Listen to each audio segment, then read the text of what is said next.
ఏంటి కవర్లు ఏంటి? చెప్పండి. ఏంటి జ్యోతి, మొన్న పక్కన లక్ష్మి గారి వాళ్ళ కోడలు వెళ్ళిపోయిందంట. వెళుతూ వెళుతూ వాళ్ళ అబ్బాయిని బాగా చావ కొట్టించిందట. ఎందుకు అట్లా వెళ్ళిపోవచ్చు కదా. నేను ఒకటి అడుగుతున్నాను, అసలు ఇప్పుడు వాళ్ళ అమ్మాయి కాదు కొట్టించడం కాదు, అసలు మొగుడినే చంపేస్తున్నారు.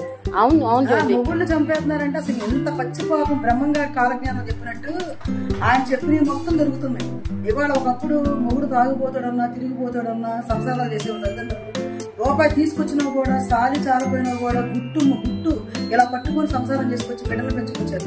అప్పట్లో 10 మంది పిల్లల కన్నా కూడా సమానంగా పెంచుకొచ్చారు. ఇవాళ ఒక్క ఆడపిల్ల పెంచలేకపోతున్నారు తల్లిదండ్రులు. ఇవాళ తల్లికి తెలియదా కూతురు ఇంట్లో ఉన్నప్పుడు కూతురు ఎవరితో ఫోన్ లో మాట్లాడుతుంది, ఏ టైంకి వెళ్తుంది, బట్టలు ఏం బట్టలు వేసుకుంటుంది, ఎక్కడికి వెళ్తుందంటే తల్లికి తెలియదా? ఇప్పుడు తెలిసి కూడా పోని కూర్చోబెట్టి అమ్మ నువ్వు ప్రేమించావా, నువ్వు చెప్పమ్మా నేను పెళ్లి చేస్తానని చెప్పేసి పిల్లలతో మాట్లాడాలి. అది కప్పెట్టేసి అమ్మ కూతురులో ఎవరికో ఇచ్చి పెళ్లి చేసి ఆడ చంపేసేసి ఇప్పుడు ఆవిడ చంపితే మిమ్మల్ని చట్టం వదులుద్దా? మిమ్మల్ని తీసుకెళ్ళి జీవితం జైల్లో పెట్టింది కదా. అంటే నేనేం చెప్తానంటే అసలు పేరెంట్స్ మారాలి. పేరెంట్స్ పిల్లలకి ఎట్టి పరిస్థితుల్లో వాళ్ళకి మోటివేషన్ ఇవ్వాలి. అమ్మ ఇది తప్పు అని చెప్పి చెప్పాలి. తల్లిదండ్రులు ఎంకరేజ్ చేస్తుంటే తల్లి తప్పుడు పిల్లలు తప్పు చేసినప్పుడు తండ్రికి చెప్పరు, రాసుకుంటారు. ఇద్దరు కలిపి కూతురు మీద ప్రేమ, అందరికి ప్రేమ ఉండదా? నువ్వు ప్రేమ అనుకుంటున్నావు కానీ పిల్లకి విషం ఊరిపోతున్నావు. నువ్వు పిల్ల జీవితం నాశనం చేస్తున్నావు. అదే నువ్వు ఆ రోజే బెత్తం పుచ్చుకొని కొడితే 2 రోజులు తప్పు చేయరు. నేను చెప్పేది ఒకటేనండి, వ్యవస్థ మారిపోయింది. ఒకప్పుడు మంచి భర్త దొరికితే బాగుండు అనుకునే వాళ్ళు ఇవాళ మంచి పెళ్ళం దొరికితే బాగుండు అన్నట్టు ఇవాళ మగపిల్లలు ఉన్నారు. ఇవాళ మగపిల్లలు అమాయకత్వంగా ఉన్నారు. ఆడపిల్లలు స్నేహితుల వల్ల, సోషల్ మీడియా వల్ల, లేదా హైలైట్ అవడం వల్ల ఏదైనా కానీ విచ్చలవిడితనం అయిపోయి వేసుకునే బట్టల దగ్గర నుంచి మాట్లాడే మాట దగ్గర నుంచి సంస్కారం లేకుండా పెరిగి భర్త అంటే గౌరవం లేకోకుండా అసలు ఈ వ్యవస్థ ఎందుకు పెరిగిందంటేనండి, ఆడ మగ సమానం ఎప్పుడైతే ఉన్నారో నేను కష్టపడుతున్నా నువ్వు కష్టపడుతున్నావు, నేను డబ్బు తీసుకొస్తున్నా నువ్వు డబ్బు తీసుకొస్తున్నావు, నువ్వు ఎక్కువేంటి నేను తక్కువేంటి అనే ఫీలింగ్ వచ్చి మగాడంటే ఒక విలువ లేకోకుండా పోతుంది పబ్లిక్. అవును జ్యోతి, నేను ఒక మాట అడ్డం వస్తున్నా. ఇప్పుడు అంతకు ముందు మగవాళ్ళు సంపాదించి 7 మంది 10 మంది పిల్లలు పెంచేవాడు కదా. ఇప్పుడు ఆడవాళ్ళు ఒక ఉద్యోగం చేయంగానే రెచ్చిపోవాలి.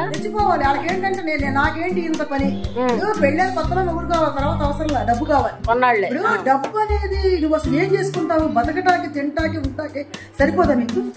అసలు డబ్బే శాశ్వతమా? నీ కడుపు పుట్టిన నీ కొడుకు అలాగే చేస్తే రేపు నీలాగా రేపు ఎంత బాధపడతావు? ఆ కన్న తల్లి కని పెంచి పిల్లలు పెద్ద చేసుకుని బెడ్ల మీద హాస్పిటల్ బతికే తల్లికి నువ్వు నీ భర్తను చంపితే ఆ తల్లి మన మనోవేదన ఏంటి ఒకసారి చెప్పు. ఆ తల్లిదండ్రులు ఎంత బాధపడతారు? నేను చెప్పేది ఒకటే, ఆడవాళ్ళకి ఇప్పుడు రాజకీయాల్లో అన్ని పెట్టినట్టు ఆడవాళ్ళకి చిన్నపిల్లలకి అందరికీ కూడా ముందు క్లాసులు పెట్టాలి. భర్తతో ఎలా ఉండాలి, భర్త పెళ్ళాంతో ఎలా ఉండాలి, ఇద్దరు కలిసి ఎలా ఉండాలి, అసలు విడాకులు ఎందుకు తీసుకుంటున్నారు, విడాకులు తీసుకోకూడదు అని చెప్పేసి ఒక క్లాసుల్లో అన్ని తీసుకురావాలి. అది నేను కోరుకునేది అది. ఎందుకంటే వ్యవస్థ చెడిపోతుంది రాను ఇంకా ఎన్నాళ్ళు ఇంకా ఏది వినకూడదు ఇంకా ఏం వింటామా అని భయం రాను. ఇవాళ భార్యాభర్త 4 గోడల మధ్యలో ఉన్నారంటే ఎవరో చెప్పేదాకా మన పెళ్ళేదాకా మనం తెలిసేది కదా సంసారం గురించి. ఇవాళ అన్ని యూట్యూబ్ లో వస్తున్నాయి, సోషల్ మీడియాలో వస్తున్నాయి, పబ్లిక్ తల్లిదండ్రులు చెప్పలిసుకొని తిరుగుతున్నారు. ఏంటిది వ్యవస్థ? ఇప్పుడు ఇలా ఉంటేనే అందం, ఇలా వదిలేస్తే ఏం ఉండదు. గుడ్డ కప్పుకుంటేనే మనిషికి అందం, గుడ్డలు మొత్తం ఓడిపిస్తే మనిషికి అందం ఉండదు. అలాగే ఏదైనా కూడా సంసారం చుట్టూ ఇలా ఉండాలి, భార్యాభర్త సంబంధం విషయం ఇలా ఉండాలి. అంతేకాని రోడ్డు ఎక్కినంత మాత్రం మీకేమి నవ్వుకుంటారు తప్పనిచ్చి తర్వాత అందరూ కూడా చండాలంగా తిట్టుకుంటారు మమ్మల్ని. ఒక వయసు వరకే వీళ్ళు ఏదో కళలు కంటున్నారు. వయసు శాశ్వతం కాదు, అందం శాశ్వతం కాదు.